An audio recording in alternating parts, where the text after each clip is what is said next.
What's the deal? It's your boy J Mike, Mr. Athletic over everything. And today I want to get into a topic that is probably one of the deeper topics for elite level lifters at this point in the game. Sponsorship is something that has been coming up more often, and people are having more questions. I believe as athletes, we are underrepresented due to the lack of ignorance on how most of this stuff works with company, athlete, federation, and all these little different things, right? And I was actually thinking about this. I posed some questions about wearing products on the platform that would help your total versus not help your total, or if a company who didn't provide very good product, but they paid for most of your expenses in powerlifting, what would you do? And the answer to that question was, for the most part, the elite level lifters all said they much rather use the equipment that's going to help them. And I find that to be honest and true, because in most cases, a lot of the better lifters aren't heavily sponsored. And mostly is because either they work a 9 to 5 type job, they're not an influencer, or they're older where they may not be on the internet as often. If you're one of those kind of lifters, you will not have a large representation with sponsorship just because your visibility isn't where it's needed, right? Now, me being somebody who posts a lot on Instagram and TikTok and YouTube and all these different places, I've had a bunch of different sponsorships over the year. But one of the things that I always wondered back in the day when I was a kid, or not even a kid, but in the early 2000s, Tiger Woods had ads running for Nike. And at the time, Tiger Woods' contract stipulated at any given time he could switch clubs if he felt as though they did not help him perform on the golf course. So for years, I believe he had a Ping putter. Even though he was sponsored by Nike, he still used that Ping putter. And that was kind of what was in his contract. But then I remember a time where his driver was really letting him down. Nike was making a bunch of money off of drivers based off of his performance. And I remember it was a lot of talk to him switching drivers, or his, it might have been his 7-iron or 9-iron or something like that. And this was one of those situations where he was probably the only golfer that could have gotten away with a contract like that. Because when you sign to these companies, for the most part, you're not going to be in a situation where you can use other companies' products that make the same type of equipment in their field. Now, this got me to thinking a little bit about like NASCAR, right? Us as athletes, we're much like cars in a sense. You know, it takes something different for each of us to run. You know, you might need a heavier oil. You might need a certain type of octane gas. You might need a certain type of tires. You might need a certain windshield wiper. You might even need a certain type of suit that you wear inside the car, a helmet. If you notice, one company does not make all of those products for those athletes in these situations. You have a company who does tires, which is Goodyear. Goodyear is known for their grip. Goodyear is known for their spin ratios, things of this nature. You know what else they make? Goodyear makes shoes for drivers. That makes sense. They make something that's going to have good traction, which you'll probably need in a race car, with all the fluids and sweat and all that stuff going on, back and forth shifting with the car. So that makes sense for you to have Goodyear as your tire sponsor as well as your shoe sponsor. That makes sense, right? And if you notice, their uniforms, their cars are plastered with all these different advertisements. And it's because in certain sports, it takes a village to make a team work. And I think that is what the next level in powerlifting is going to be. It's going to be a situation where you might not just be able to take a sponsorship from AOE Custom Apparel and me tell an athlete you can only wear my stuff when I don't make a wrist wrap or a knee sleeve, or I have a problem with company B or C. So no, you can take a sponsorship, but you can't take that sponsorship. And that's a lot of stuff that has gone on recently. I've been in a situation. I just came back from nationals, where I had a very dominating performance, proving that I'm probably one of the best benchers in the world. And on the drug tested side, I'm up there pretty good, right? And I've been approached about sponsorships multiple times since coming back.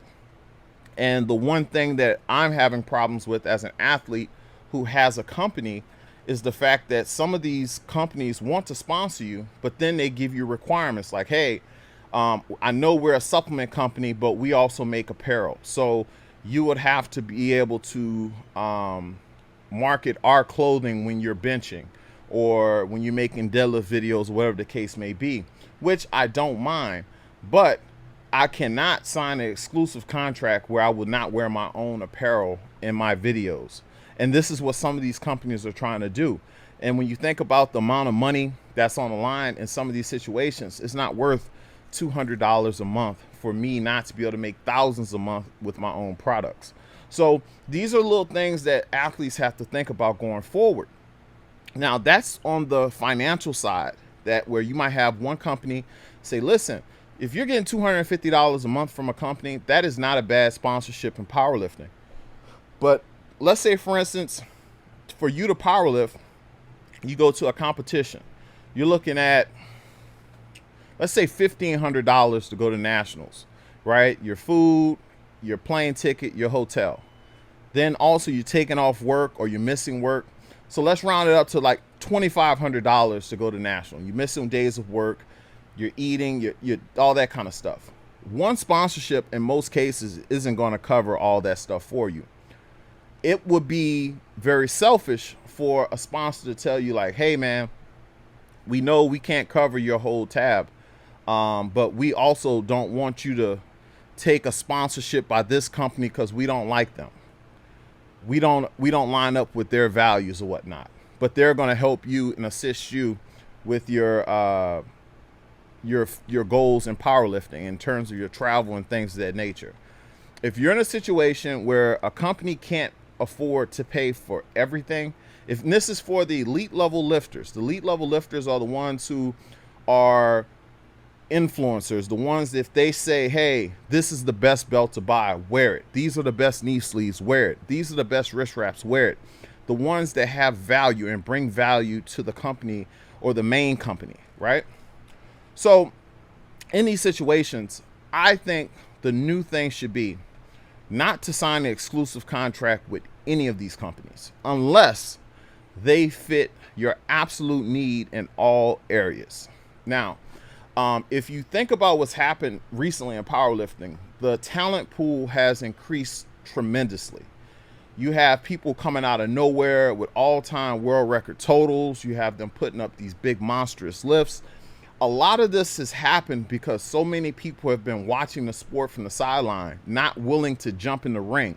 So what you're seeing is a bunch of people you're not getting a chance to see these guys' ascension naturally. You're seeing people come out the woodworks until they're like top 10 in the world or whatever the case may be. Now they're going to do their first competition.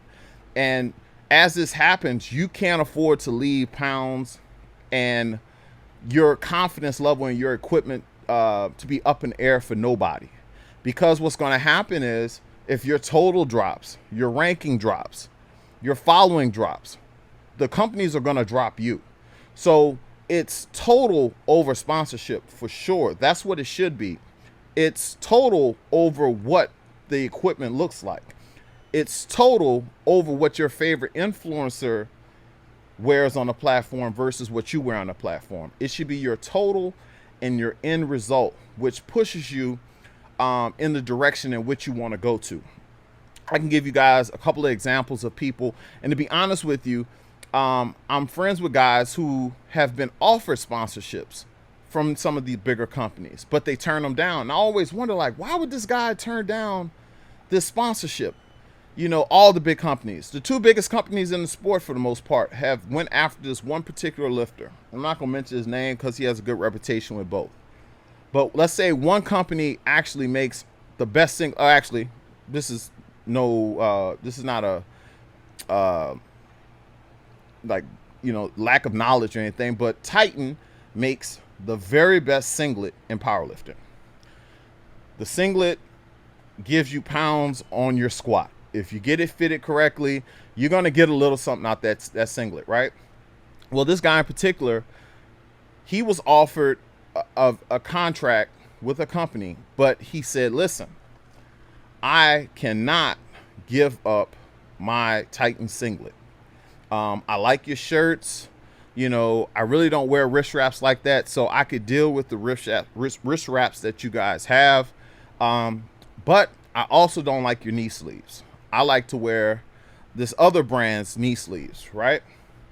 So what happens is that he was willing to turn down, $200 to $250 a month and a bunch of free gear for the fact that he wanted to be able to wear his knee sleeves that he feels as though he's the most competitive in, as well as the top singlet that he'll be most competitive in. And when you think about it, this happens because he's in a division that is extremely competitive.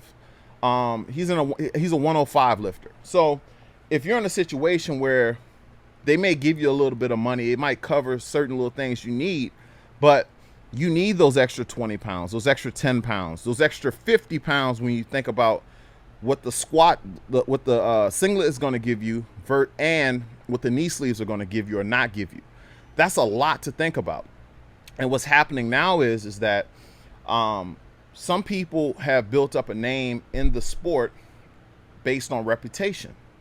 A lot of people, they go to the same knee sleeve or the same wrist wrap, or a lot of people don't know the advantages of a wrist wrap, which is common. But wearing a belt when you bench press, that gives me probably extra 20 pounds. So my belt on bench press is huge.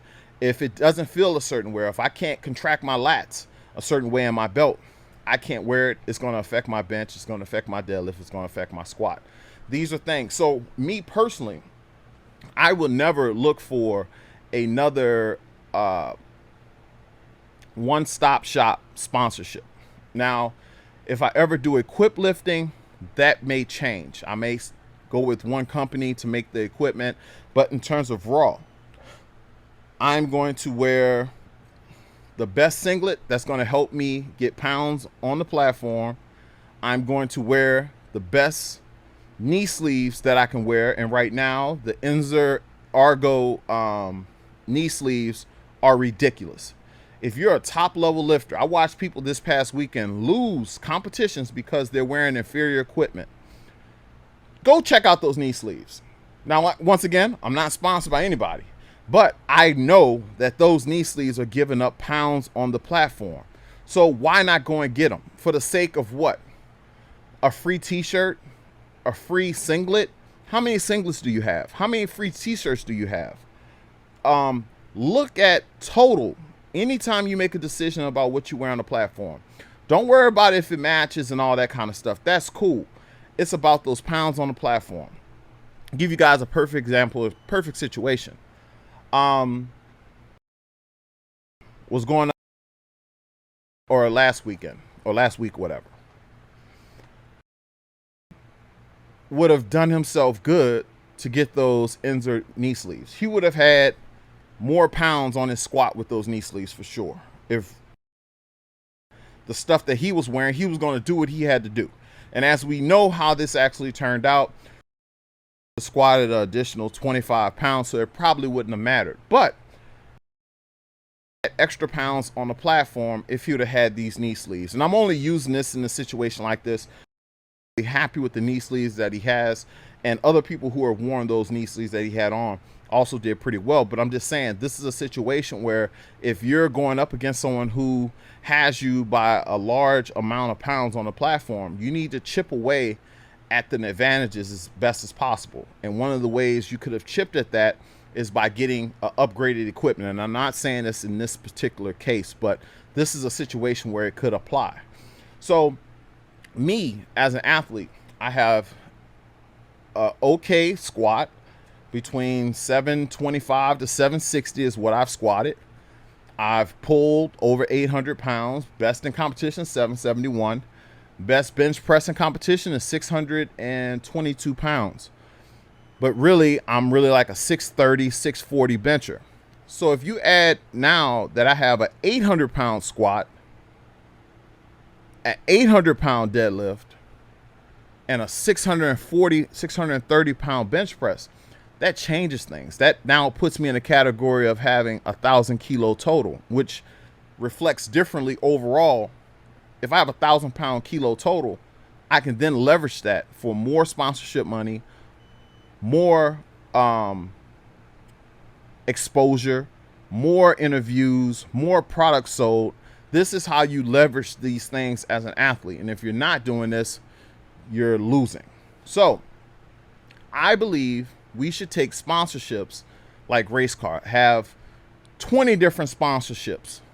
In a sense, if we got to put them all over our singlet or whatever the case may be, that's how you should do this. And if you do that, you'll be able to do this sport, because this is a sport. I don't view it as a hobby. I don't have hobbies, only obsessions. I think if most people did it like this, they would be able to do this and have less stresses. I'm sponsored by a tea company. I'm sponsored by a collar company. I'm sponsored by a rack company. I'm sponsored by who else? Myself, a clothing company. I have like 8 different sponsorships. That has made my ease in doing the sport much greater.